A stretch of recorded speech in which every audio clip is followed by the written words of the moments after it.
बिस्मिल्लाहिर्रहमानिर्रहीम। अस्सलाम वालेकुम। आज है 14 जून और 14 जून की जो इम्पोर्टेंस है उसका अंदाज़ा आप यहाँ से लगाएं कि WHO इस दिन को ख़ास तौर पे फोकस कर रहा है for the spreading awareness of the blood donation. Blood donation क्यों ज़रूरी है और इसकी अहमियत क्या है, इसका अंदाज़ा आप उन लोगों से मिलकर लगाएं या लगा सकती हैं जो या तो इस खून के बगैर अपनी ज़िंदगी हार जाते हैं या इस खून के बगैर सिसक सिसक के जी रहे हैं। मैं उन तमाम लोगों की बात कर रही हूँ जिन्हें अगर टाइम पे एक हेल्दी खून ना मिले तो उनकी हर सांस मुश्किल हो सकती है। मैं उन लोगों की बात कर रही हूँ जिनका पहला 1 घंटा ज़िंदगी और मौत के दरमियान इसलिए लड़ते लड़ते गुजर जाता है कि उन्हें अच्छा खून या खून टाइम पे प्रोवाइड नहीं किया जा सकता। आज देखेंगे कि कौन सी ऐसी इमरजेंसीज या कौन से ऐसे प्रॉब्लम्स हैं जहाँ पे ब्लड डोनेशन कितनी बड़ी नेमत साबित हो सकता है। किसी भी तरह की एक्सीडेंट में जहाँ पे खून ज़ाया हो रहा है और बहुत तेज़ी से ज़ाया हो रहा है, वहाँ पे पहला 1 घंटा बहुत ज़्यादा ज़रूरी है, क्योंकि इस 1 घंटे में हमें पेशेंट को हॉस्पिटल भी पहुँचाना है और हमें उसे खून भी देना है। क्योंकि अगर हम इस 1 घंटे का फ़ायदा नहीं उठाएंगे और ये टाइम गुजार देंगे तो बहुत ज़्यादा चांसेस हैं कि वो इंसान अपनी ज़िंदगी की बाजी हार जाए।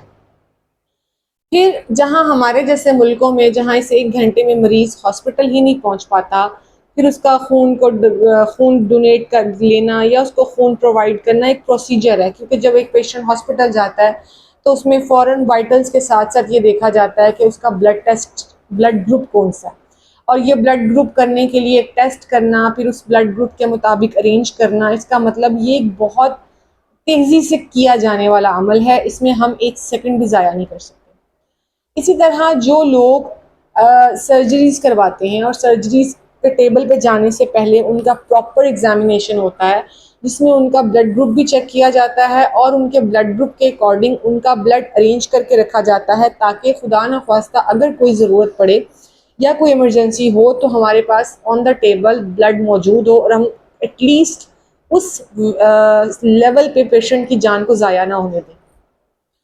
तीसरी इंपॉर्टेंट चीज़ होती है वो तमाम मदर्स जो सर्जिकल प्रोसीजर्स पे जाती हैं फॉर द अपनी प्रेगनेंसी, यानी अपने बेबी को पैदा करने के दौरान। उस दौरान भी जो सर्जरीज होती हैं यानी सी सेक्शन होते हैं, इसमें भी अगर खून टाइम पे ना मिल सके या खून ना दिया जा सके तो पेशेंट की डेथ इस वजह से हो जाती है क्योंकि उसके पास खून नहीं था। इसी तरह बहुत सारी ख़वातीन ऐसी हैं जो आफ्टर सर्जरी या after birth of the baby postmortem जो जिसे हम कहते हैं टप पीरियड, उसके अंदर अगर ब्लड ना मिले तो मदर्स की डेथ वहाँ भी हो सकती है। इसके अलावा कुछ ऐसी क्रॉनिक डिजीज़ या कुछ ऐसे जेनेटिक इश्यूज़ हैं जहाँ पे भी ब्लड अगर ना मिले तो इंसान की ज़िंदगी बहुत मुश्किल हो सकती है। मैं बात कर रही हूँ थैलेसीमिया जैसी बीमारियों के बारे में, सिकल सेल जैसी बीमारियों के बारे में और ल्यूकीमिया जैसी बीमारियों के बारे में। थैलेसीमिया एक ऐसी डिजीज़ है जिसके अंदर पेशेंट को तकरीबन 2 से 4 हफ्तों के बाद उसे बॉडी को खून चाहिए होता है, क्योंकि उसकी खुद की बॉडी वो खून पैदा नहीं कर रही, जबकि एक हेल्दी इंडिविजुअल से मिलने वाला खून उसको महीने की ज़िंदगी ज़रूर प्रोवाइड कर सकता है। अब बात करेंगे कि कौन सा शख्स है जो एक हेल्दी है और उसकी सेहत बिल्कुल ठीक है, उसका जिस्म प्रॉपर खून बनाता है, तो वो खून कब दे सकता है। अगर आप 18 साल से बड़े हैं और 60 साल तक आपकी एज है तो आप खून दे सकते हैं। अगर आपका वज़न 50 किलो से ज़्यादा है और आप हेल्दी हैं तो भी आप खून दे सकते हैं। अब कौन कौन सी ऐसी कंडीशंस हैं जहाँ पे खून देते हुए एज अ पर्सन या डोनर मुझे भी ख्याल रखना है। देखिए, अगर आप रिसेंटली किसी भी इंफेक्शियस डिजीज़ से गुजरे हैं, चाहे वो एक फ्लू ही है, चाहे वो सॉर थ्रोट ही है, तो आपको ब्लड डोनेट नहीं करना चाहिए कुछ दिनों के लिए। इसके अलावा बहुत से ऐसे मसले हैं जैसे मलेरिया हो गया है, आप किसी ऐसे इलाके से आए हैं जहाँ पे कोई भी मॉस्किटो डिजीज़ जो है वो पेंडेमिक या पेंडेमिक हो रही है, तो फिर डेफिनेटली आपने ब्लड डोनेट नहीं करना जब तक आप अपने फिजिशियन से बात ना कर लें और वो आपको इसके मुताबिक प्रॉपर रिकमेंडेशंस ना दे दें। इसके अलावा बात की जाए कि कौन से लोग हैं जो कि खून नहीं दे सकते। अगर आप फीडिंग मदर हैं तो आपने ब्लड डोनेट नहीं करना। अगर आप प्रेगनेंसी की हालत में हैं, यानी आप प्रेगनेंसी आपका पीरियड चल रहा है, तो फिर भी आपको ब्लड डोनेट करना नहीं चाहिए। कुछ मेडिकल कंडीशंस ऐसी हैं जहाँ पे हम ब्लड डोनेट कर भी सकते हैं। मसलन अगर आप डायबिटिक हैं और आपकी डायबिटीज़ कंट्रोल है, सारी चीज़ें कंट्रोल हैं, तो आप शुगर के मरीज़ होने के बावजूद आप ब्लड दे सकते हैं, बशर्तिया ये कि इन कंडीशंस के साथ आपको अपने फिजिशियन के साथ पूरा कोऑपरेट करना है और अपनी सारी मेडिकल कंडीशन, मेडिकेशन, जो भी हिस्ट्री आपकी है वो उसके सामने रखनी है। इसी तरह अगर आप हाइपरटेंशन के पेशेंट हैं लेकिन आपका बीपी कंट्रोल है, तब भी आप डॉक्टर की रिकमेंडेशन के मुताबिक ब्लड डोनेट कर सकते हैं। अगर आपका फीमेल है और आपका मेंस्ट्रुअल पीरियड चल रहे हैं तो फिर भी आप ब्लड डोनेट कर सकती हैं, लेकिन उसके अंदर भी आपको ये ख्याल रखना है कि आपका जो अपनी बॉडी कंडीशन है वो डिस्टर्ब ना हो। इसी के अलावा इसी तरह अगर आप कोई वैक्सीन्स आपने रिसेंटली लगवाई हैं तो उन वैक्सीन्स के साथ आपने कुछ लिमिटेड टाइम के बाद ही ब्लड डोनेट करना है।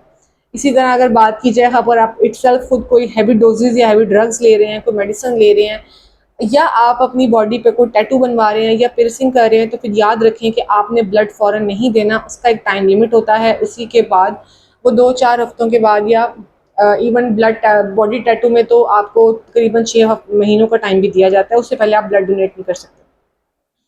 अब एज अ डोनर मुझे क्या करना चाहिए? जब आपने किसी को ब्लड डोनेट करना है तो याद रखें कि आपके पास आपका वैलिड आईडी कार्ड होना चाहिए, क्योंकि इसकी जो रजिस्ट्रेशन है ये बहुत इंपॉर्टेंट फैक्टर होता है।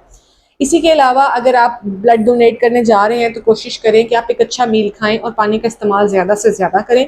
और जब ब्लड डोनेट कर दिया है उसके बाद भी आपको कुछ ऐसा ले लेना चाहिए जिससे कि आपका जो एनर्जी लेवल है वो एक दफ़ा जो डाउन अगर हो सकता है, जो कि सब में नहीं होता, तो आप वो कुछ बेहतर हो जाए।